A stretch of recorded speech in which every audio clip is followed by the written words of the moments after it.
I was gobsmacked. I couldn't even finish my lunch. I was bawling my eyes out. I was gasping. Surprise, surprise, I love tragedies, okay? I was not breathing. Hey y'all, welcome to a new video. Today I would like to talk about my top 10 favorite books of 2024. So this is not 2024 books. This is just my favorite books that I read in 2024. I don't know if any of these, no, some of them are 2024 releases. Definitely some of them are. If you want an Emma Ruth certified recommendation for the best books to read, keep watching this video because I have 10 for you right here. This is no order, going in no order at all, okay? The first one I have here is Fingersmith by Sarah Waters. If you've been on this channel for a minute, you know I talk about The Fingersmith. I love this movie. This is a historical drama, historical fiction, historical romance about a girl who grows up in a grifter family. She doesn't even consider them really her family. They're just the only people she's ever lived with, and they have a plan for her to go be a lady's maid for this rich girl and then eventually like trick them out of their riches.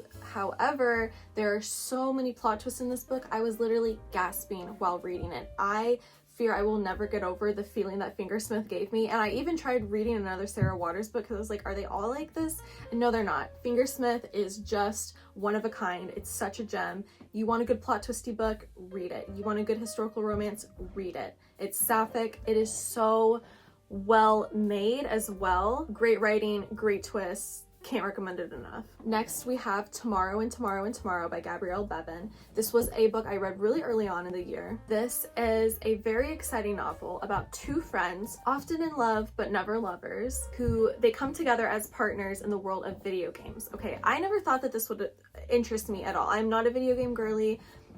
However, I love when a book can immerse me and make me so excited to be in a world I know nothing about. This is about video game design. This spans several decades from when they were kids. They become friends. They grow up into adults. They create a successful video game company. There is a lot of tragedy that ensues. It is just like a really great story of friendship. Another thing I really liked about it as well is how interweaving the stories would be, okay? Not that we would like go from his perspective to her perspective, but we would see something like a billboard in one chapter, and several chapters later, there would be a significance with that billboard, and we would learn what that significance was with the other character. So it was storyboarded wonderfully, like very, very twisty in that way, and it made me cry at my desk at work. Next up, we have Juniper and Thorn by Ava Reid. I was on my Ava Reid game this year, okay?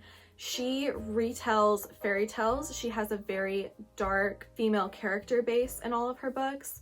Her girlies are not these sword-wielding badass girls, okay? They are just normal girls who have to deal with lots of oppression, misogyny, underestimating, and they're not always like the heroes in the story, you know what I mean? Because sometimes even when you are your strongest, you still don't come out on top, and I think that she writes very realistic female characters. I love all of her books. Juniper and Thorn is my favorite from her. This is a retelling of the story of the juniper tree. This stars Marlinchen. She is the daughter of a wizard, and she has special powers that her father gives out to other people, like for money. Her father was cursed by a witch when she was really young. Part of his curse is that he will never be satiated. He will always feel hunger. Part of Marlinchen's duties in the house is to keep her father satisfied, to keep him fed. She falls in love with a ballerina named Sebastian, but she's not allowed to leave the house, so she has to try and keep this relationship going. She wants to see him anytime. She sneaks out to see him, but she can't let anybody find out about this. It is a very good novel. Ava Reid is such a good writer because she does a lot of research on her books. She feels like a historian. Like reading this book, you learn so much about culture and whatever time period and setting this is. This one, I don't know the quite time period off the top of my head, but I know it's set in Ukraine. It's very, you know, hundreds of years ago. Marlinchen is just fearful. It's also really gross. It deals with eating disorders. It is just like such a good book, and it's so short as well. Like I will always be so impressed with her ability to pack so much rich culture and history and story into such short novels. My next favorite book that I read last year was A Raisin in the Sun. This is a play by Lorraine Hansberry. I'm sure you've read this book. I'm sure you saw the movie in school. This is a story about the Younger family. We have Mama, her son, her daughter, her son's wife and their child all living in like a 2-bedroom house. Mama's husband has recently died and they are going to get an insurance check in the mail. Her son has ideas for the money, her daughter has ideas for the money, and Mama herself has ideas for the money. Mama decides with half of the money to buy a house in a nicer neighborhood. However, they would be the only Black family in that neighborhood. There are people who try to persuade them from not living there. Every member of the family is very excited for this new start, but what does that actually mean for them? It's honestly a very depressing story. I think that it has a lot of good moments having to do with one's pride and how that can benefit and hurt you. It has this rush of new beginnings, but in the end, you really get a sense of how terrifying this new move is going to be for this family. It was the only play that I read last year, so it was my favorite play that I read last year, but also I just really think that this story is really impactful and really strong. Like, it packs a punch in so few words. Next up we have If We Were Villains by ML Rio. This is the story of a group of friends who go to Shakespeare College. It's literally just an arts college, but they seem to all be majoring in Shakespeare. It's very The Secret History, okay, where one member of the group ends up passing away and all the other members of the group have to keep the secret surrounding their death. This is another tragedy. Surprise, surprise, I love tragedies, okay, where the ending just gutted me. I mean, gutted me whole. Another thing I really liked about this book was the writing, because the author literally has a master's degree in Shakespeare, so like this was the book for her to write, and she freaking wrote it, thank God. A lot of the characters speak in Shakespeare, like if they're trying to say something like, let's go out to eat, they will use a line from a Shakespeare play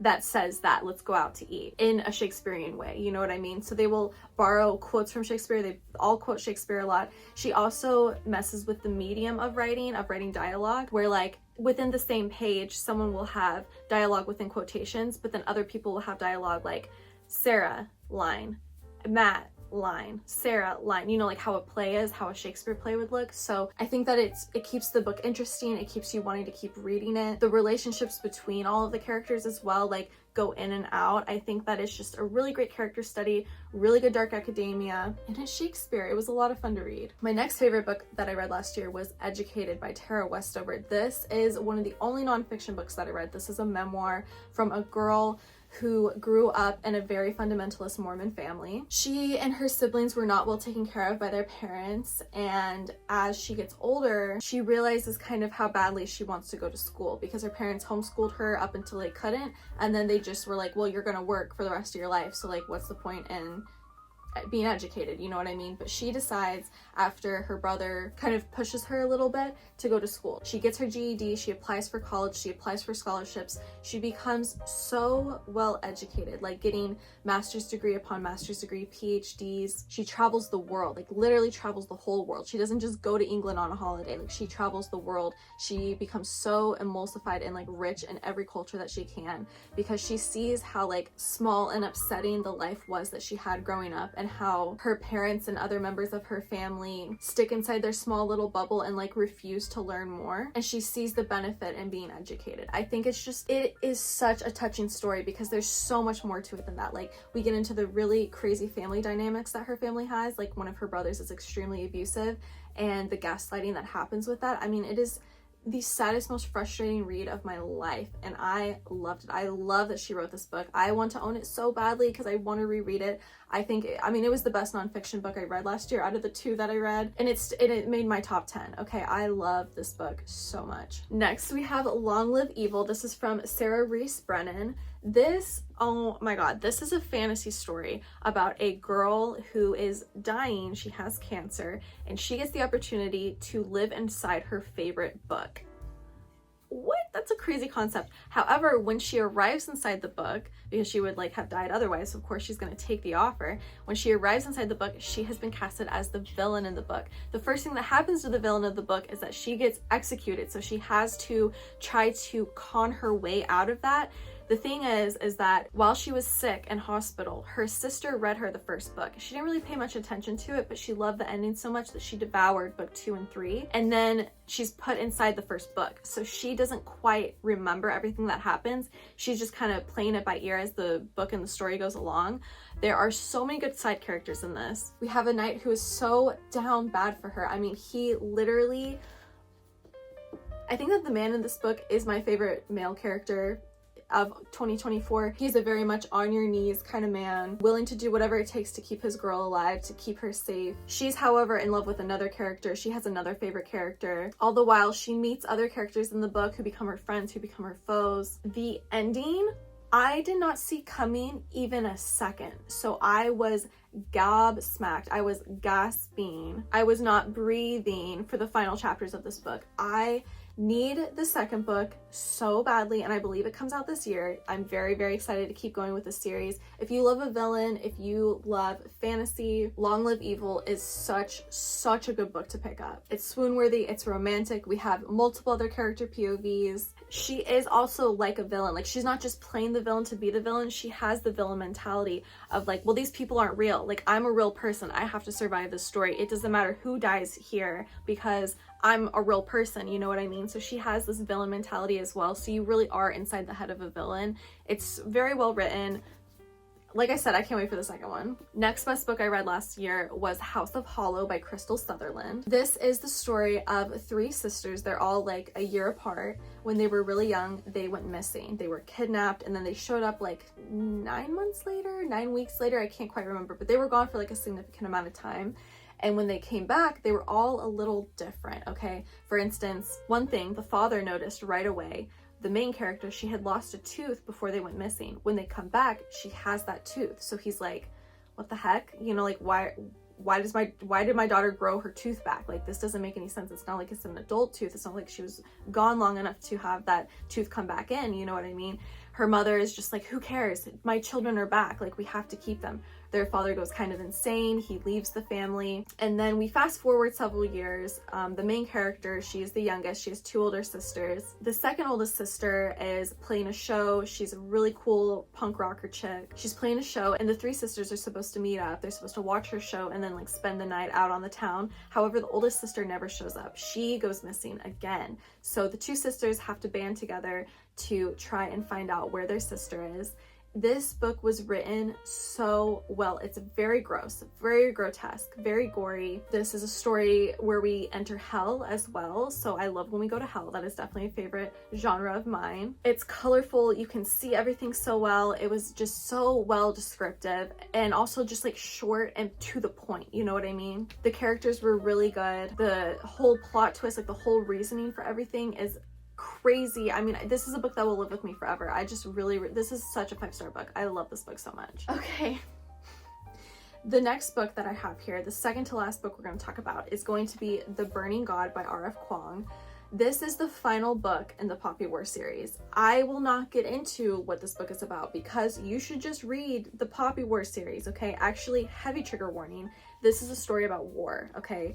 Very explicit descriptions of war at that, okay? R.F. Kuang does her freaking research, and a lot of the terrible things that happen in this book with the characters, she researched like actual war tactics, actual bad things that happened in war across Asia. Putting that all to the side, this is the story of Rin, who in the first book, she is able to attend a training school to become like basically a mercenary. She can fight in the war, and she's just like there to train and everything. But she has a magical ability that she's able to uncover while at the school thanks to the help of another student there. She has an enemy in the story, and she also has a best friend in the story. Here's the thing. The way this book ends had me bawling my eyes out. I was in the cafeteria at my job. I couldn't even finish my lunch. I was bawling my eyes out with how this story ended. This is such a 5-star book. I've been dying to reread this series as well because I loved it so much. It's my favorite fantasy series of all time. She became an automatic auto-buy author for me after I read these books, and this is just the final book. The first 2 books I read last year, like in 2023, and then in 2024 I was able to finish the series with The Burning God. So I had to put this one in here. I wanted to put just the whole Poppy War series as a whole, but technically I didn't read the first 2 books last year. I read them the year before. So book 3, it's a masterpiece, a wonderful end to the trilogy. The ending will live with me forever, forever, and forever. Okay, and then the final book I would like to talk about, the number 10 book on this list, not in order, okay? Remember, this is not a ranked list, and it's actually 2 books. It's The Six of Crows duology by Leigh Bardugo. These are the books that got me like sucked into reading. Okay, like I had already been on my reading game for about a year before I read these books. I read the ACOTAR series. I had a great time reading them. I was picking up all of the Book Talk books, had a really great time, and then finally I decided to give Six of Crows a chance. This is a duology of Six of Crows and This Crooked Kingdom. I didn't know that books could be like this. I didn't know that like there were authors that wrote as well as Leigh Bardugo does. This is a story of 5 or 6 assassins who work together on a mission, and the end of the first book leaves with a cliffhanger, so the second book we go right back into the story. Just the way that all of these characters go together, because every chapter is a different POV, the way that they intertwine together, the way that they mesh together, absolutely genius, absolutely amazing. I mean, Leigh Bardugo, like, she became an automatic buy author for me as well because of how good Six of Crows is. I still think it's her best work. I've read everything else that she's wrote. I believe I haven't missed anything yet. And Six of Crows still is just her like career defining moment. Six of Crows is so amazing. I had to add that one to the list. I read it while on vacation at the very beginning of the year, and I've been like riding that high ever since, honestly, because since then I have picked up so many other good books that people recommend. This is like Six of Crows. It gives Leigh Bardugo energy, and I've just like fallen in love with the fantasy genre thanks to her books, as well as other people like R.F. Kuang, Ava Reid. This has been just like seriously the best reading year for me of all time. I got to read